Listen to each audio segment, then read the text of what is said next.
আসসালামু আলাইকুম। সবাইকে স্বাগত জানাচ্ছি আমার দেশ আজকের বিশ্বে। সঙ্গে আছি নাইমুল ইসলাম।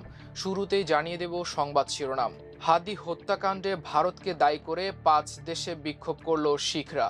বঙ্গোপসাগরে ভারতের ক্ষেপণাস্ত্র পরীক্ষা। ভারতে বিশ্ববিদ্যালয় ক্যাম্পাসে মুসলিম শিক্ষককে গুলি করে হত্যা। উড়িষ্যায় বাংলাদেশি সন্দেহে পশ্চিমবঙ্গের মুসলিম যুবককে পিটিয়ে হত্যা। থাই কম্বোডিয়া সীমান্তে হিন্দু দেবতার মূর্তি ভাঙচুর। ক্ষুব্ধ ভারত। দর্শক, এতক্ষণ শুনছিলেন শিরোনাম, এবার জানিয়ে দিচ্ছি বিস্তারিত। ইনকিলাব মঞ্চের মুখপাত্র শরীফ ওসমান হাদিকে হত্যার জন্য ভারতকে দায়ী করে বিশ্বব্যাপী বিক্ষোভ করেছে শিখ সম্প্রদায়ের মানুষ।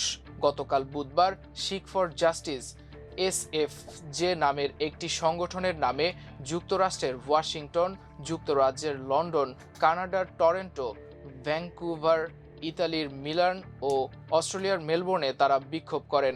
বিক্ষোভকারীরা অভিযোগ করেন তাদের নেতা হরদীপ সিং নিজ্জার এবং ওসমান হাদিকে হত্যার পেছনে ভারতের হাত রয়েছে। তারা দাবি করেন দুজনই ভারতের বিরোধিতা করতেন, এ কারণে তাদের হত্যা করা হয়েছে।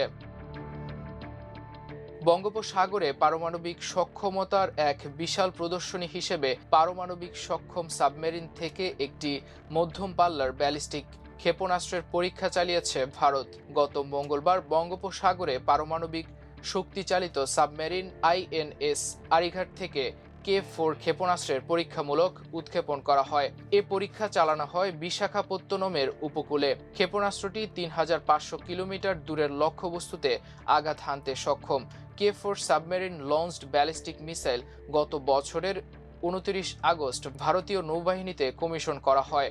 ভূমি থেকে উৎক্ষেপণযোগ্য অগ্নি-3 ক্ষেপণাস্ত্র থেকে উদ্ভূত এই ব্যালিস্টিক ক্ষেপণাস্ত্র ভারতের সবচেয়ে দীর্ঘ পাল্লার সমুদ্র থেকে উৎক্ষেপণযোগ্য কৌশলগত অস্ত্র।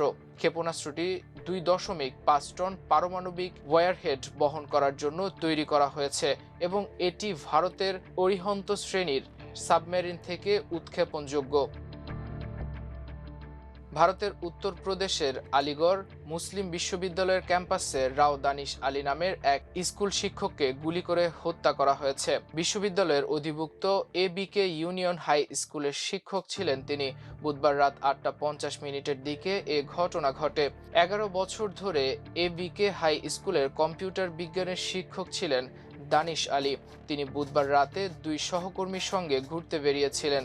বিশ্ববিদ্যালয়ের কেন্দ্রীয় গ্রন্থাগারের কাছে রাত ৮টা ৫০ স্কুটারে থাকা ২ ব্যক্তি তাদের থামিয়ে পিস্তল দেখিয়ে হুমকি দেয়। রাওকে কমপক্ষে ৩ বার গুলি করা হয়, এর মধ্যে মাথায় ২ বার।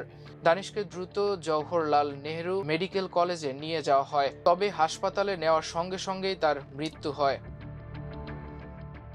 ভারতের ওড়িশা রাজ্যের সম্বলপুর শহরে একদল দুর্বৃত্তের হামলায় পশ্চিমবঙ্গের মুর্শিদাবাদ জেলার এক মুসলিম নির্মাণ শ্রমিক নিহত হয়েছেন। গতকাল বুধবার সন্ধ্যায় এ ঘটনা ঘটে। এ হামলায় আরও ২ শ্রমিক আহত হন। তাদের অবস্থা স্থিতিশীল রয়েছে। শ্রমিকদের নিয়োগকারী ঠিকাদার হক জানান, দুর্বৃত্তরা শ্রমিকদের বাংলাদেশি বলে সম্বোধন করে এবং তাদের নাগরিকত্বের প্রমাণ হিসেবে আধার কার্ড দেখতে চায়। শ্রমিকরা যখন আধার কার্ড দেখানোর প্রস্তুতি নিচ্ছিলেন, ঠিক তখনই পেছন থেকে তাদের উপর অতর্কিত হামলা চালানো হয়। জুয়েলের মাথায় গুরুতর আঘাত লাগে এবং হাসপাতালে নেওয়ার পথেই তিনি মারা যান। এদিকে পুলিশ জানায় এই হত্যার ঘটনার মামলা করা হয়েছে এবং সব অভিযুক্তকে গ্রেপ্তার করা হয়েছে। আইন অনুযায়ী অধিকতর ফরেনসিক তদন্ত চলছে।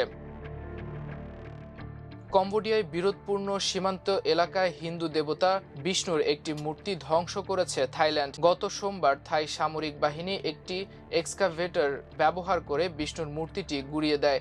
এ ঘটনার নিন্দা জানিয়েছে ভারত। দেশটির পররাষ্ট্র মন্ত্রণালয় বুধবার এক বিবৃতিতে জানিয়েছে, এ ধরনের কর্মকাণ্ড সারা বিশ্বের অনুসারীদের অনুভূতিতে আঘাত করে এবং এমন ঘটনা ঘটা উচিত নয়। ভারতের পররাষ্ট্র মন্ত্রণালয়ের মুখপাত্র রণধীর জয়সওয়াল বলেন, চলমান থাই কম্বোডিয়া সীমান্তে বিরোধের জেরে হিন্দু দেবতার মূর্তি ভেঙে ফেলা হয়েছে। হিন্দুরা এর পূজা করে এবং আমাদের ঐতিহ্যের অংশ। দর্শক, এ ছিল আমার দেশ আজকের বিশ্বের আয়োজন। এতক্ষণ সঙ্গে থাকার জন্য অশেষ কৃতজ্ঞতা। আল্লাহ হাফেজ।